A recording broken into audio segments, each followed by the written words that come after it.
प्रसंग चल रहा है, भावोत्पत्ति कैसे हुए। भावोत्पत्ति हो गई तो भगवत प्राप्ति की 8 सीढ़ी पार हो गई। पहली सीढ़ी है श्रद्धा, भगवान से मिलने की 9 सीढ़ियां हैं। दूसरी सीढ़ी है भक्त संग या साधु संग। तीसरी सीढ़ी है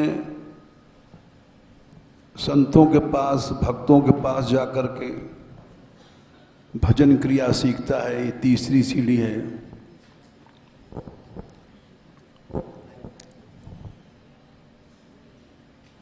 चौथी सीढ़ी है, सबसे कठिन है, अनर्थ निवृत्ति।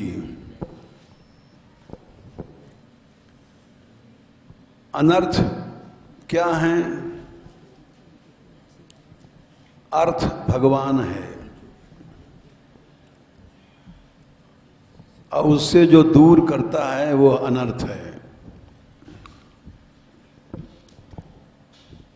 काम आदि विकार अनर्थ हैं। परमार्थ वस्तु केवल भगवान है। राम ब्रह्म परमार्थ रूपा, और उससे दूर करने वाले ये सब काम आदि विकार हैं। चौथी सीढ़ी खत्म हो गई तो रास्ता साफ।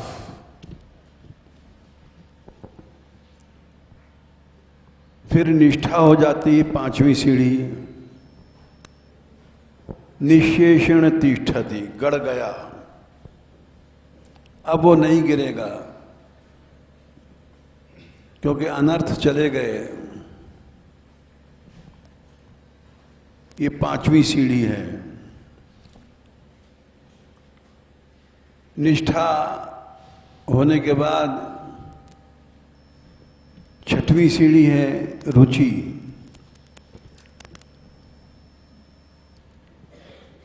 अपने आप रुचि हो जाएगी भगवान में, कहना नहीं पड़ेगा, सिखाना नहीं पड़ेगा। जैसे हम जैसे लोगों की रुचि विषयों में है, क्योंकि निष्ठा भगवान में नहीं है, निष्ठा विषयों में है। मीठा खाओगे तो जीव को अच्छा लगेगा,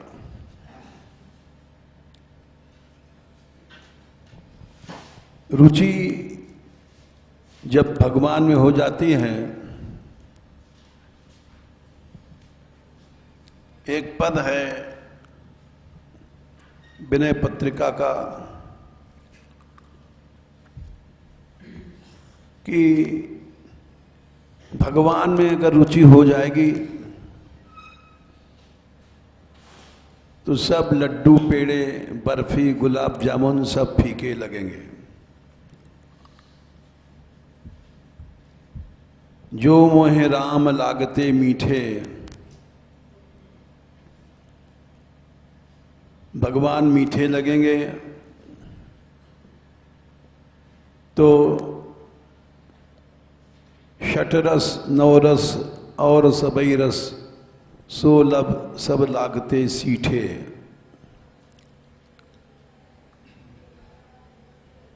फिर विषय अपने आप फीके हो जाएंगे, क्योंकि राम अच्छा लगता है, रुचि हो गई राम में।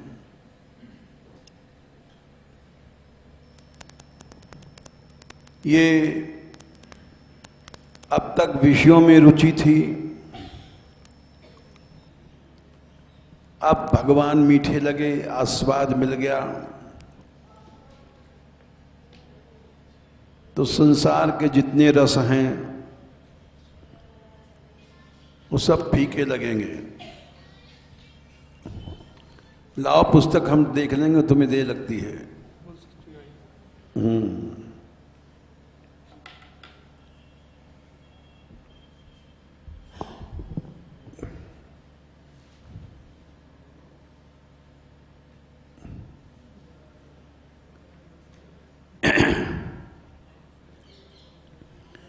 ये सब विषय मीठे लगते हैं क्योंकि रुचि विषयों में बनी हुई है।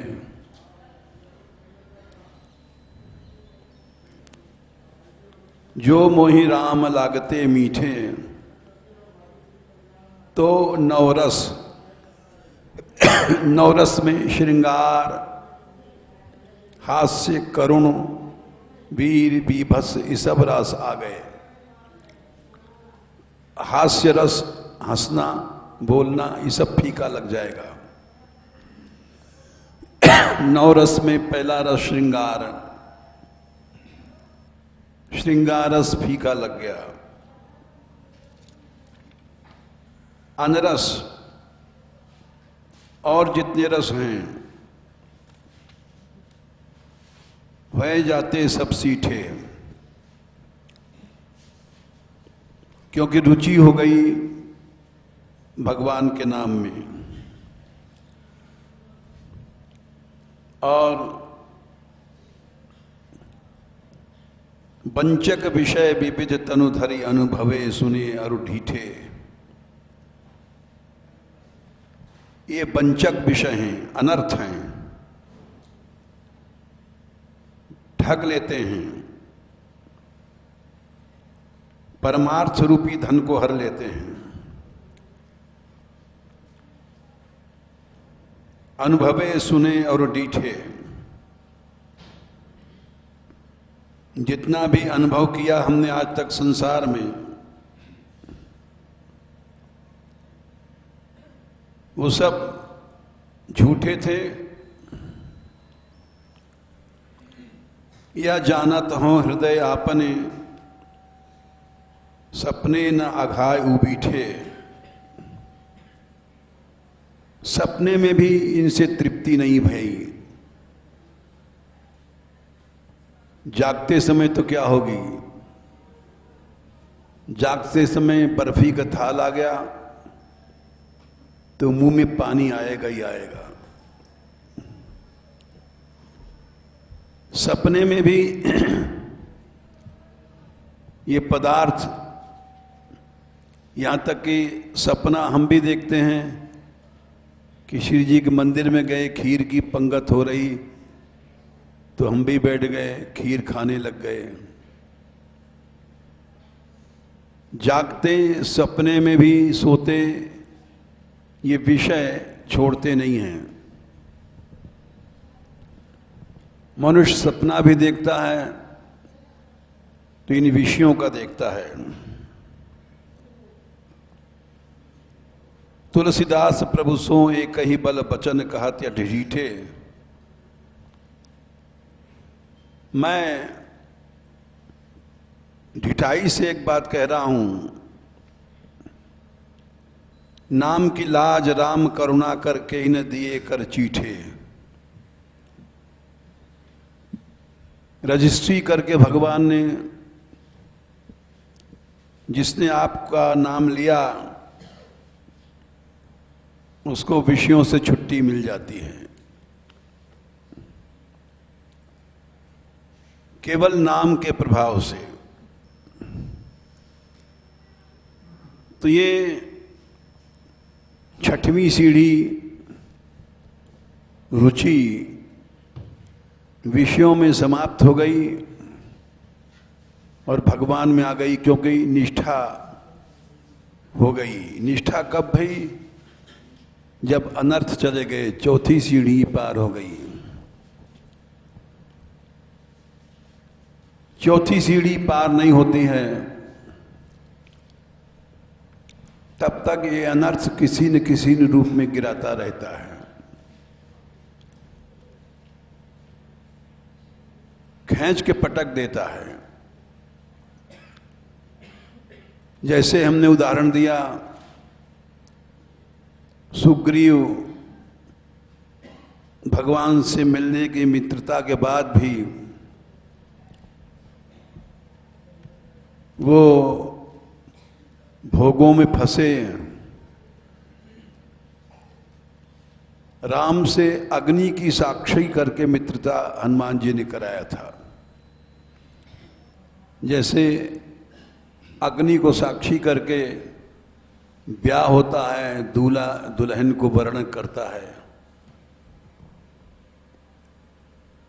विधि पूर्वक हनुमान जी ने मित्रता कराया था। लेकिन फिर भी विषय खींच ले गए।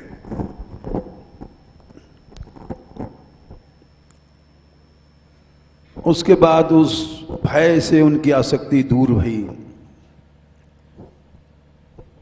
जैसे भय से ही हम लोग साधु बने हैं, संसार में मृत्यु का भय है, दुख का भय है, तीनों तापों का भय है, भय से ही आसक्ति घटती है। राम ने लक्ष्मण से कहा, कल हमने सुनाया था कि जाओ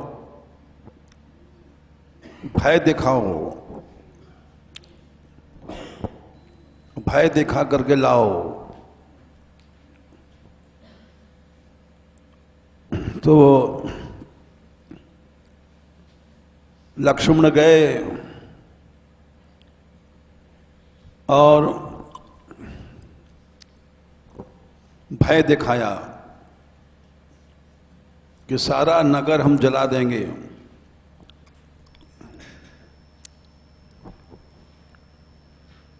सारा नगर भयभीत हो गया।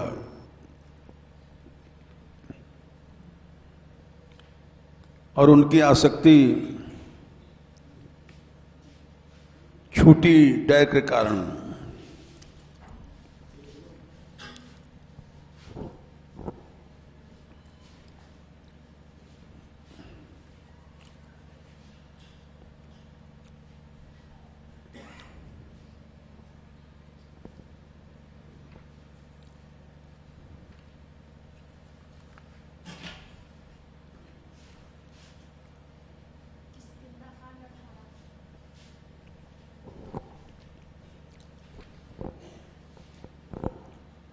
ठीक है, बता दिया तुमने।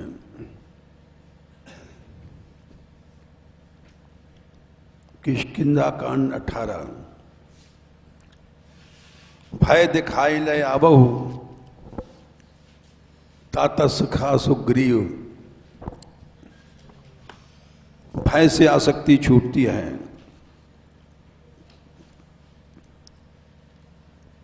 लक्ष्मण क्रोधवंत प्रभु जाना, धनुष चढ़ाए गहे करवाना। धनुष बाण लेकर के गए और 19वें में धनुष चढ़ाए कहा, तब जारी करो पुरझार, इस नगर को जला दूंगा। व्याकुल नगर देख तब आयो बाली कुमार।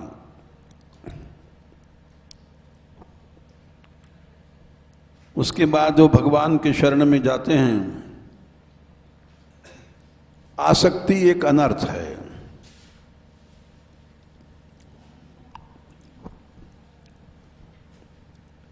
इसके दूर हुए बिना मनुष्य निष्ठा नहीं प्राप्त करता है। कितने अच्छे अच्छे विरक्त साधु लोग यहां से चले गए क्योंकि उनकी आसक्ति रह गई थी। आसक्ति सबसे बड़ा अनर्थ है। भगवान ने कहा तीसरे अध्याय 29वां श्लोक, प्रकृतिर गुण सम्मूढ़ा सज्जन्ते गुण कर्मसु। अर्जुन, गुणों से मोह उत्पन्न होता है और उसके बाद उस मोह से आसक्ति हो जाती है। गुण सम्मूढ़ा, गुणों से मोहित होकर के सज्जनते आसक्त हो जाता है गुण कर्मों में। उन मंद मने मूर्खों को जो आसक्ति में फंस गए हैं, उनको चलायमान मत करो, इन्हें जबरदस्ती वैराग मत दिलाओ, आसक्ति हटाओ। आसक्ति हट जाए, भगवान ने कहा मयि सर्वाणि कर्माणि संन्यस्य अध्यात्म चेतसा।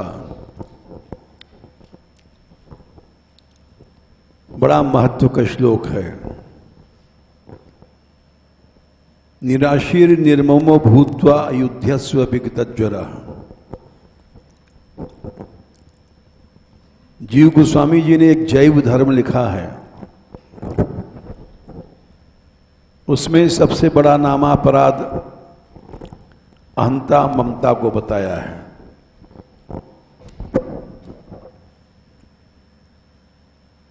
हम लोग छोटे छोटे नामापराधों को रट करके भाषण देते हैं और लोग तारीफ करते हैं, बड़ा अच्छा बोले आप। लेकिन जीव गोस्वामी जी ने कहा सबसे बड़ा नामापराध है अहंता, सबसे बड़ा नामापराध है ममता। अहंता और ममता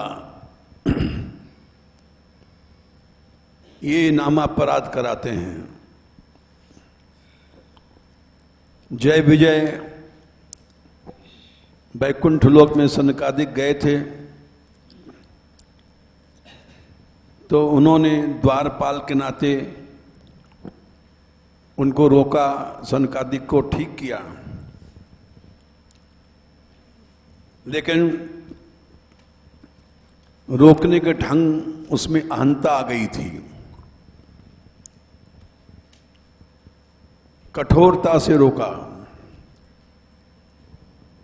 जो कि भगवान ने स्वयं कहा है कि मेरे अभिप्राय को, ये पहला खंड नहीं है क्या? ये मेरे अभिप्राय को ये जान नहीं पाए और इन्होंने जो व्यवहार किया आप उसको क्षमा करें। भगवान ने इस बात को 3, 16, 12 इसमें व्यक्त किया है। तन्मे स्वभर्तुर अव्यवसायम अलक्ष्यमाणौ। हमारे निश्चय को ये नहीं समझ पाए। युष्मत् व्यतिक्रम गतिम प्रतिपद्य सद्यः। इसलिए आप लोगों का व्यतिक्रम गति मैंने अपमान किया,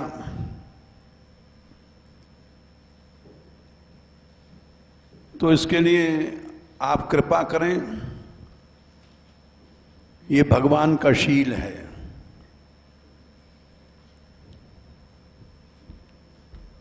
कि ये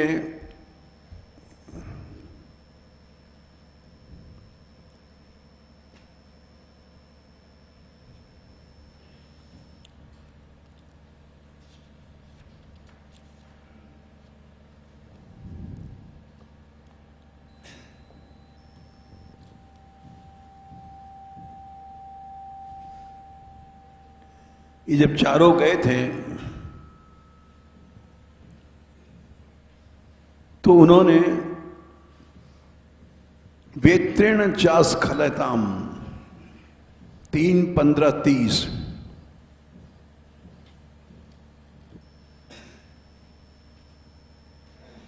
वेद को उपयोग किया। वेद अड़ा दिया था उनके आगे। लठिया, वेद माने लठिया, बस इतना ही अपराध था। तेजोभियस्य भगवत प्रतिकूलशीलो, ये भगवान के शील के विरुद्ध बातें थीं। बस इतने के पीछे उनको असुर बनना पड़ा।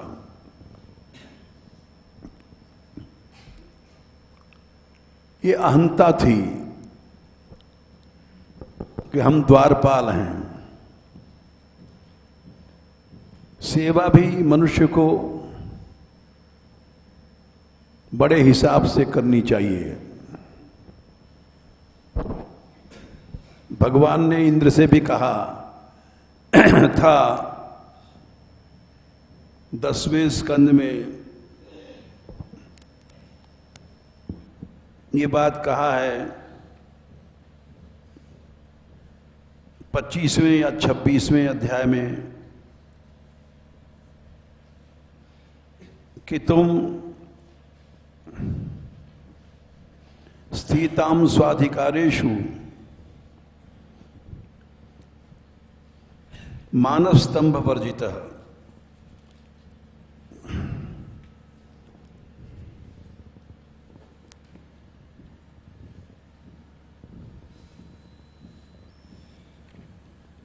सत्ताईसवें में है शायद।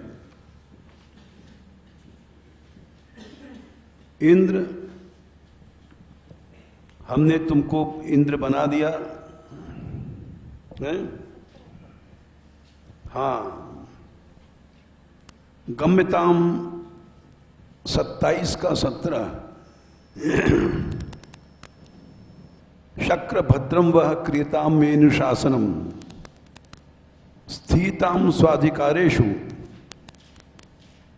युक्तैर्वह स्तंभ वर्जितई है।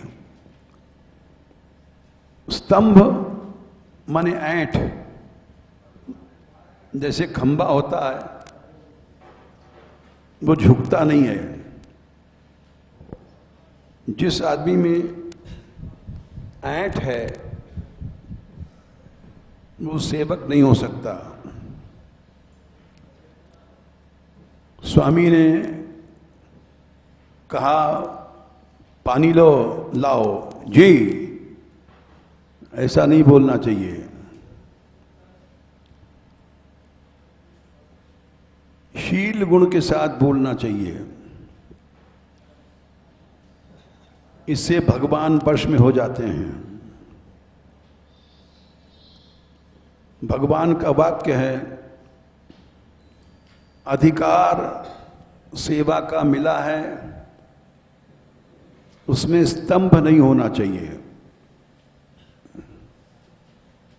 जैसे वैकुंठ में द्वारपाल हैं, द्वारपाल का कर्तव्य है कि किसी को घुसने न दे, लेकिन वो बेंत के साथ, लठिया के साथ, लठिया आगे अड़ा दिया तो ये स्तंभ दुर्गुण आ गया। यही बात यहां हम जैसे लोगों में होती है। थोड़ा सा सेवाधिकार मिल जाता है तो स्तंभ आ जाता है, ऐंठ। वो सेवक के अंदर नहीं होना चाहिए। स्तंभ क्यों आता है? अहंता के कारण से। इसीलिए जीव गोस्वामी जी ने कहा सबसे बड़ा नामा अपराध है अहंता।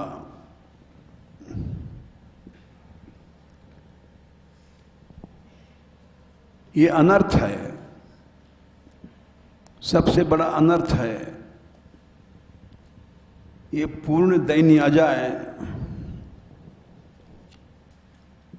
तभी जीव इसे बचता है, नहीं तो ये वैकुंठ तक पीछा करता है। देवताओं का राज इंद्र बनाया, वहां भी पीछा करता है। स्तंभ केवल भगवान ने कहा है कि मेरी संपूर्ण कृपा हो जाए, तब भले उस स्तंभ से बच जाए। जैसे राजा बलि के प्रसंग में आता है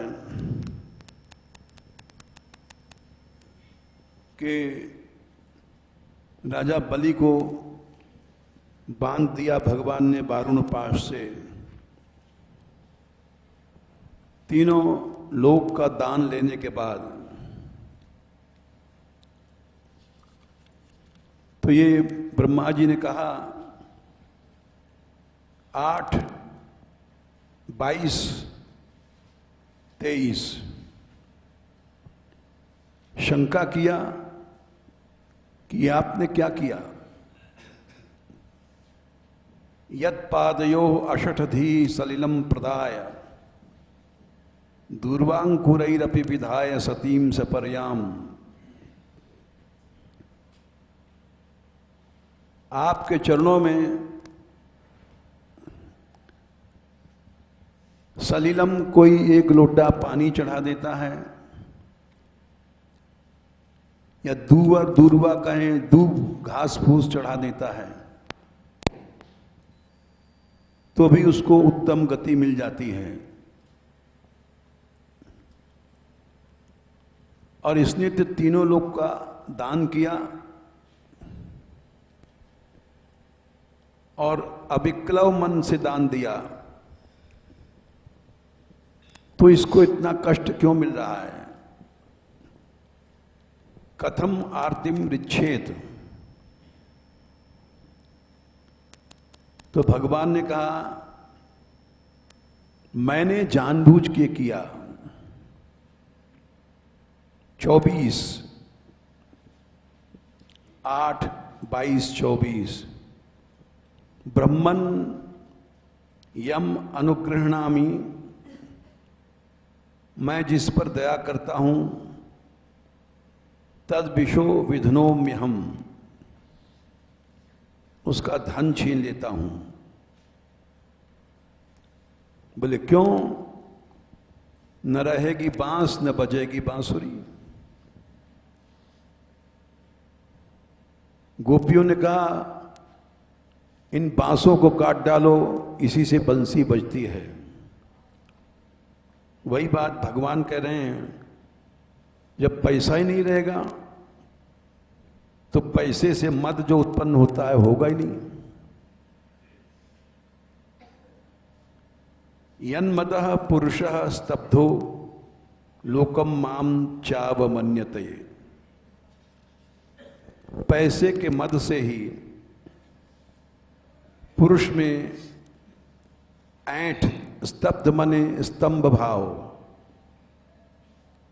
ऐंठ आ जाती है। अलोकम माम चावमन्यते, लोगों का तिरस्कार करता अब मेरा करता है। ऐंठ रहेगी नहीं तो किसी के तिरस्कार नहीं करेगा, न भगवान न भगवत भक्तों के। इसीलिए भगवान की कृपा से ये ऐंठ चला जाए। बोले इस ऐंठ के कारण ही मनुष्य संसार में भटक रहा है। ऐंठ देख लो घर घर, बाप बेटे में देख लो, गुरु चेले में देख लो, स्त्री पति में देख लो, ऐंठ से रहित कोई नहीं है। किसी ने कहा पानी ला, बाप ने कहा ला रहा हूं, हल्ला क्यों करते हो? ये क्या है? ध्यान से देखो, इसमें ऐंठ है। हल्ला क्यों करते हो? ये क्यों पूछ रहा है? क्योंकि उसको फील हुआ इसमें ऐंठ छिपी हुई है। उत्तर होना चाहिए हमसे देर हो गई, क्षमा करें। लेकिन ये उत्तर दिया कि काहे का हल्ला मचाओ, ला तो रहा हूं। इस उत्तर में स्तंभ है और स्तंभ रहित जो व्यवहार है भगवान वही चाहते हैं। भगवान स्वयं कहते हैं कि संसार में बोलना किसी को नहीं आता।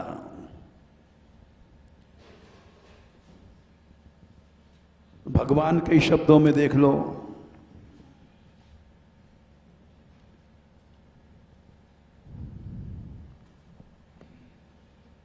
तीसरे स्कंद में भगवान ने 16वें अध्याय में ये कहा है कि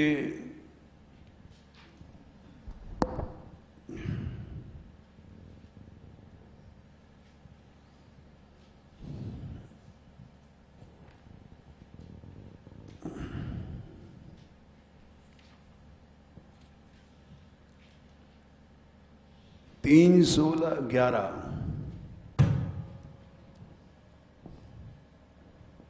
स्तंभ रहित व्यवहार क्या है? ये ब्राह्मणान मई धिया क्षिपतोर्चेन्तस तुष्यत हृदय स्मित सुधोक्षित पद्म वक्त्रा वाण्यानुराग कलयात्मजपद गृहंत संबोधयंत हम इव हम अहमुपाहृतस्तई। ब्राह्मण माने भक्त या बड़े गुरुजन, वे क्षिपतः तिरस्कार कर रहे हैं, कड़वा बोल रहे हैं, तो भी मई धिया मेरी भावना करके इनमें भगवान है। मान लो गुरु ने डांट दिया, मूर्ख, हमने तुझसे क्या मंगाया था, क्या लाया? जैसे घरों में झगड़ा होता है,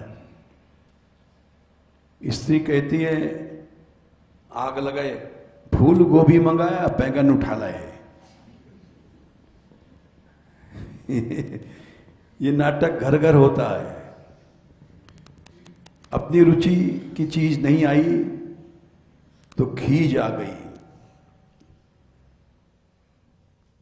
खीज की जगह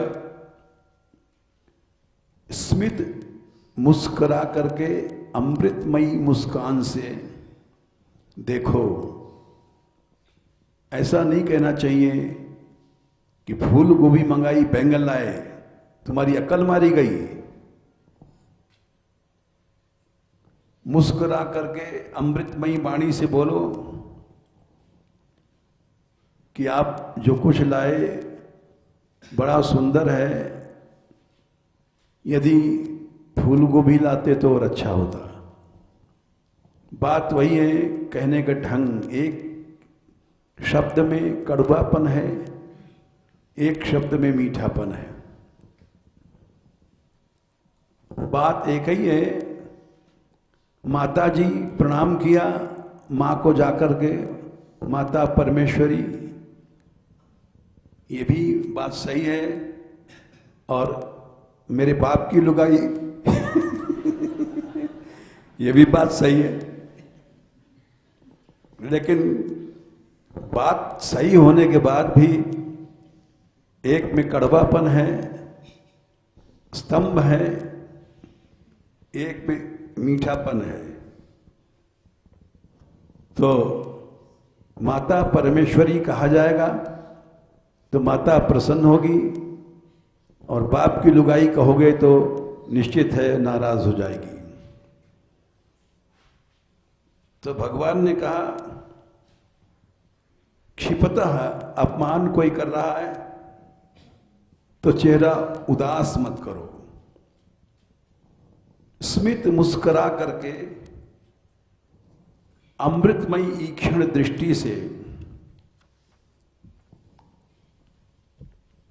अमृतमयी दृष्टि क्या है? जैसे बच्चे को बर्फी जाके दोगे तो बड़े प्रेम से देखता है, उसकी दृष्टि अलग है। और उससे बर्फी छीन लोगे तो उसकी दृष्टि अलग हो जाएगी। नजर से भी मिठास टपके। पद्म वक्त्रा, मुख कमल की तरह हो जाए, प्रसन्नता में कमल, पद्म माने कमल की तरह खिल जाए। और नहीं तो मुख उदासी के समय गुब्बारा की तरह फूल जाता है। बोले मुंह फुलाए बैठी हैं, ये क्या है? नहीं देख रहे हैं। और मुस्कुरा के देखना अलग है। और वाणी कैसी निकले, अक्षर शब्द कैसे निकले? अनुराग कलया, एक एक अक्षर से, शब्द से प्रेम टपके। इस तरह से जैसे पिता को पुत्र या पुत्र पिता को आत्मजवद कहा है, यानी पुत्र वही है जो अपने माँ बाप को अनुराग की कला से बोलता है,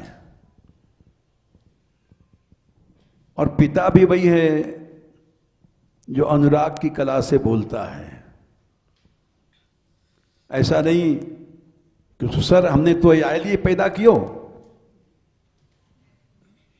अरे तो लड़का भी क्या बोलेगा, तुमने पैदा क्या किया, हम तो टपक पड़े बीच में।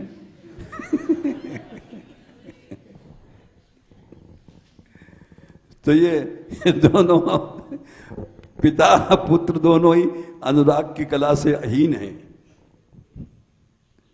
तो अनुराग कलया आत्मजबद, ये सुखदेव जी कह रहे हैं भगवान की वाणी से।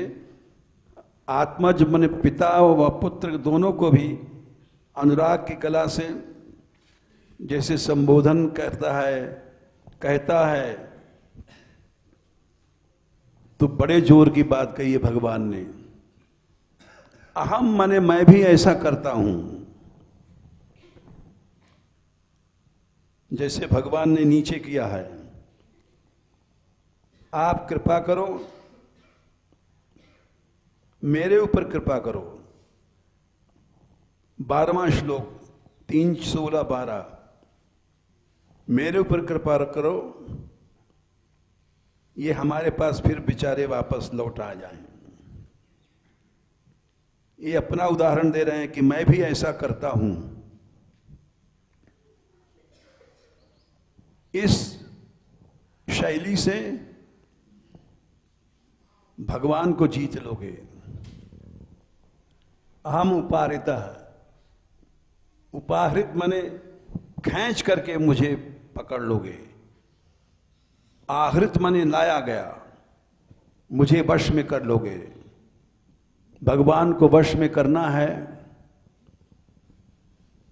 तो ये बात तुमको करना पड़ेगा, चाहे पिताजी हो, चाहे माताजी हो, चाहे गुरु हो, चाहे शिष्य हो। ये भगवान का शील है। ये हम देखते हैं हम लोगों में नहीं है। 4 आदमी हैं, वो याद रखते हैं इसने हमको कल लुल्लू कहा था, परसों ऐसा कहा था, ऐसा व्यवहार किया था। ये सब बातें अहंता है। ऐसी आदत बनाओ, अपमान में, जैसे एक उदाहरण गीता का दे दें। भागवत को उदाहरण दिया ही, गीता का भी दे रहे हैं कि अर्जुन के साथ ही भगवान बने और वहां जाकर के उन्होंने कह दिया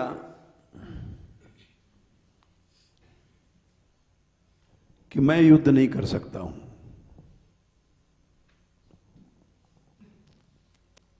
अब कितनी बड़ी बेइज्जती की बात है। भगवान सारथी घोड़े की लगाम लेके खड़े हैं,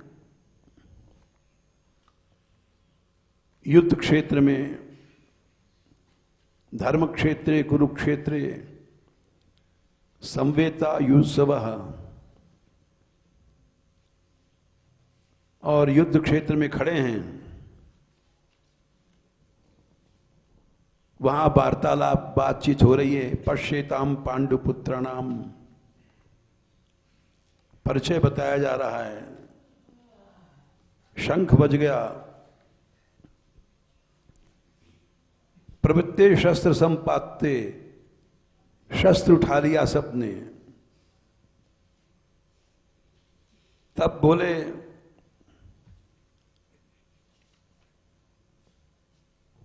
कि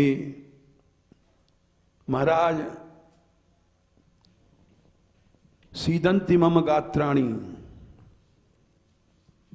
सामने अपने रिश्तेदारों को देख करके हमारा शरीर कांप रहा है, रोंगटे खड़े हुए हैं, गांडीव हाथ से छूट रहा है, शरीर में जलन हो रही है। तो इसलिए मैं अब युद्ध नहीं करूंगा। त्रिलोकी के राज्य के लिए भी मैं इनको मारना नहीं चाहता। यद्यपि ये लोग युद्ध के लिए आए हैं, लेकिन हम लोग तो जानकार हैं। कथम न गेयम अस्माभिः पापादस्मान निवर्तितुम। ये पाप है। हे कृष्ण, अहो बत महत् पापम कर्तुम व्यवसिता वयम। राज्य के सुख के लोभ से हम मारने के लिए तैयार हो गए हैं। मैं कैसे मार सकूंगा भीष्म को, द्रोण को? पूजा रहा अवरिसूदन,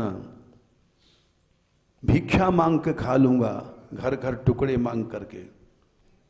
शिरो भोक्तुम भैक्यम अपि लोके।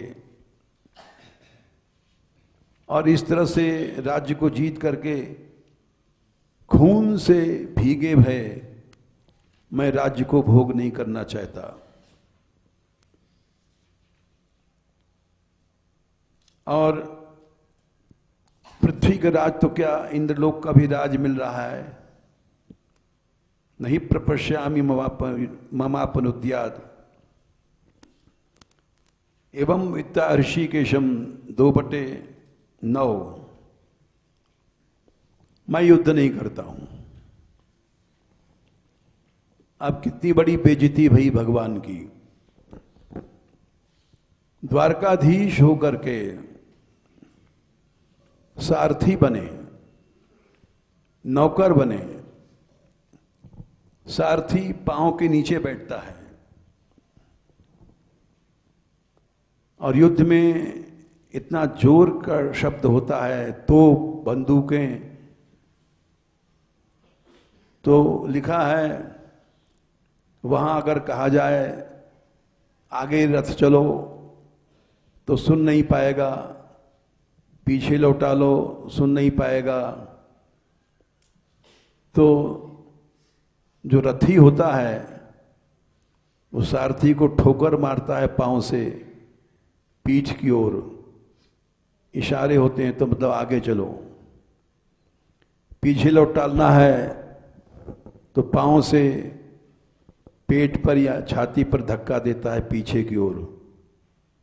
दाहिनी ओर चलाना है तो दाहिनी कूंख पर पांव मारेगा, बाईं ओर चलाना है बाईं कूंख पर मारेगा, यानी वहां पर शब्द नहीं सुनाई पड़ेंगे, केवल इशारों से काम लिया जाता है, वो भी पांव से, क्यों हाथ से तो धनुष चला रहा है। तो भगवान इतने नीच कर्म पर उतर आए। प्रेम विवश अर्जुन रथ हाक्यो, भूल गए ठकुराई, सबते ऊंची प्रेम सगाई। ठकुराई अपना स्वामित्व भूल करके, वैसे भी त्रिलोकीनाथ हैं, नरलीला में द्वारकानाथ हैं, लेकिन सब भूल गए भगवान और नौकर बन गए। और जिसके नौकर बने उसने धनुष फेंक दिया कि अब हम न योत्स्य इति गोविंदम उत्वा तूष्णीम बभूवः। अब देखो भगवान क्या करते हैं, 2/10 और कोई होता तो 2 चांटे लगाता पकड़ करके कि सुसर नौकर बना दिया, अब कहता हम नहीं लड़ेंगे। लेकिन भगवान हंसे, हंसे माने मुस्कुराए नहीं, जोर से हंसे, जैसे बहुत बड़ी प्रसन्नता की बात है। भगवान ने कहा मैं करके दिखाता हूं, अहम इव अहम उपाहृतस्तई 3:16-11, मैं स्वयं करके दिखाता हूं भगवान हो करके। हम जैसे आदमी स्तंभ भाव में रहते हैं, ये हमारा शिष्य है, हमारे यहां रहता है, ये छोटा है, उसको डांटते हैं, स्थानधारी डांटते हैं। घर का स्वामी चाहे पिता है वो भी डांटता है, ऐसा नहीं कि हंसे। तम उवाच ऋषिकेश प्रसन्निव भारत, सेनयोर उभयोर मध्य, दोनों सेनाएं देख रही हैं और बड़े जोर से हंसे, क्योंकि बड़ी अपमान की घड़ी है। जिसके लिए नौकर बन के आए भगवान और उसने धनुष फेंक दिया, बोले मैं लड़ नहीं सकता हूं जनार्दन। तो थोड़ा सा तो कहना था कि जब तुमको लड़ना नहीं था तो तुम द्वारका बुलाने क्यों गए थे हमको, कह सकते थे। और कहना चाहिए कि तब तो तू गया था निमंत्रण देने और हमने कहा था एक तरफ द्वारका की सेना रहेगी, एक तरफ मैं रहूंगा, लेकिन मैं लड़ूंगा नहीं, अकेले हथियार नहीं उठाऊंगा। तब तूने कहा था कि हमें आप चाहिए, सेना नहीं चाहिए, और अब कह रहा है मैं लड़ूंगा नहीं। तो कायदे से तो कृष्ण को ये बात कहनी चाहिए, लेकिन वो हंसे, ज्यादा हंसे। हंसे इसलिए, खुशी में आदमी हंसता है, अपमान में कोई नहीं हंसता। और हंस करके बोलना शुरू किया उन्होंने। तो ये एक उदाहरण दिया हमने कि भगवान में ये शील है। ऐसा यदि हम लोगों में आ जाए तो उपाहृत भगवान को जीत ले। उप माने पास, आ माने चारों तरफ, हृत माने खींच करके लाया गया। एक ही शब्द में भगवान ने सब भाव भर दिया है।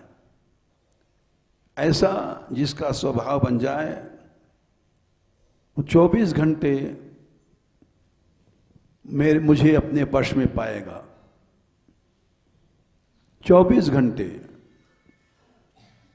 जैसे मीरा ने कहा, रैन दिना वाके संग खेलूं। रात में भी श्याम सुंदर खेलते हैं उनके साथ, दिन में भी खेलते हैं। ऐसा क्यों? ऐसा इसलिए कि उनके अंदर वो शील था।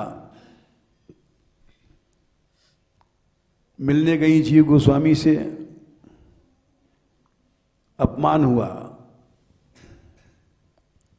हमारे गुरुजी स्त्रियों से नहीं मिलते हैं,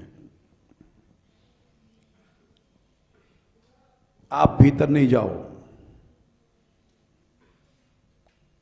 एक राजरानी थी, महारानी थी चित्तौड़ की, और उसने रानी पद का अहम छोड़ करके भिखारिन बनी।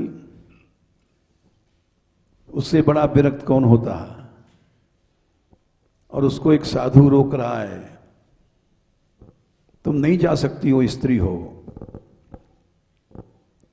तो मीरा का शील देखिए। बोले मैं यहीं खड़ी हूं, आप अपने गुरुदेव से पूछ के हमें, कि इस वृंदावन में हमने सुना था पुरुष एक ही है, दूसरा पुरुष कौन आ गया? कितना मीठा उत्तर है। और नहीं कह सकती थी बाबा जी तुम बड़े साधु बनते हो, रोते हो, रोकते हो। लेकिन रुक गई, रोकने से घुसी नहीं। बोले मैं यहां खड़ी हूं, पूछ के बताओ। तो पूछने गए। बोले गुरुदेव, एक महिला है, स्त्री मिलने आई है, तो तुमने रोका नहीं? मैंने रोका। फिर रुक तो गई वो, लेकिन उसने एक प्रश्न पूछा है कि तुम अपने गुरुदेव से पूछ के आओ, तब तक मैं यहां खड़ी हूं। बोले क्या पूछा है? उसने पूछा है कि वृंदावन में हमने सुना था एक ही पुरुष है, ये दूसरा पुरुष कौन आ गया, कहां से आ गया?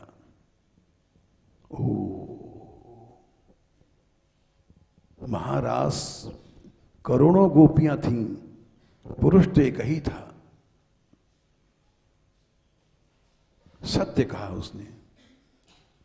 वृंदावन में कोई दूसरा पुरुष न था, न है, न होगा। चलो।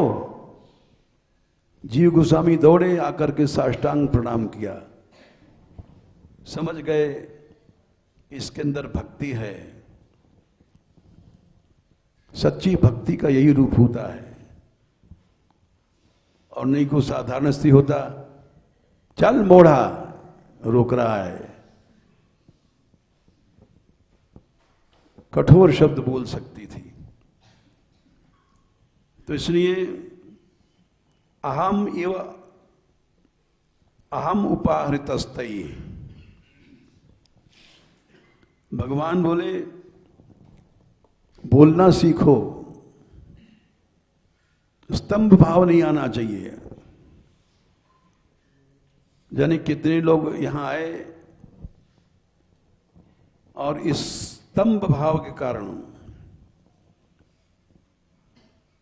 वे रुक नहीं पाए। स्तंभ भाव नहीं आना चाहिए।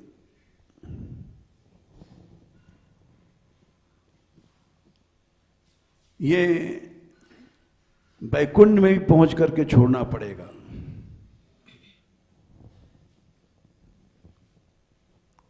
इसलिए अहंता सबसे बड़ा नामापराध जी गोस्वामी जी ने माना है। ये अनर्थ है। ये अनर्थ भगवान के पास से दूर कर देता है, वैकुंठ से दूर कर देता है,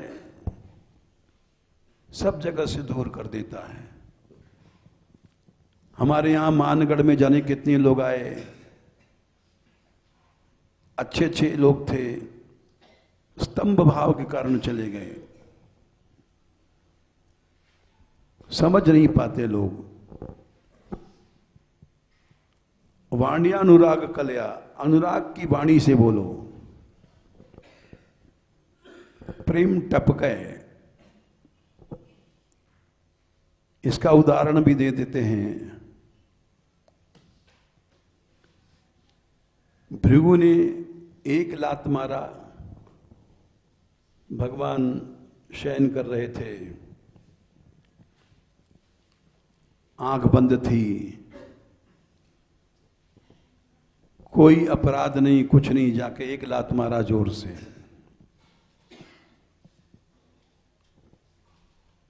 उठे और अहम एव अहम उपाहृतस्तयी का उदाहरण है। जैसे मैं व्यवहार करता हूं, भगवान उनके चरण पकड़ करके अतैव कोमलौ तात चरणौ ते महामुनु इत्युक्तैकेन हस्तेन मर्दयन् स्वेन पाणिना, केवल अनुराग भरी वाणी ही नहीं, जो उन्होंने, भगवान ने कहा तुम मुझको जीतोगे, कैसे जीतोगे?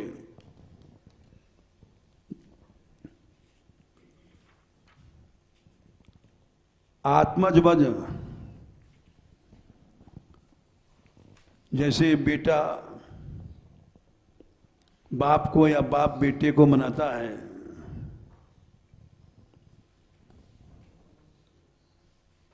वैसे ही गृणता उनकी स्तुति करता हुआ अनुराग की वाणी से, केवल ये नहीं कि पांव छू लिया महाराज हो गया, माफ करो, लट्ठ से बोल दिया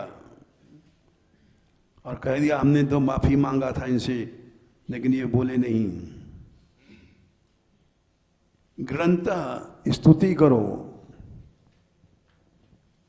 भगवान ने कहा इत्युक्ता विप्र चरणौ मर्दयन् स्वेन पाणिना, उनके पांव दबाने लग गए।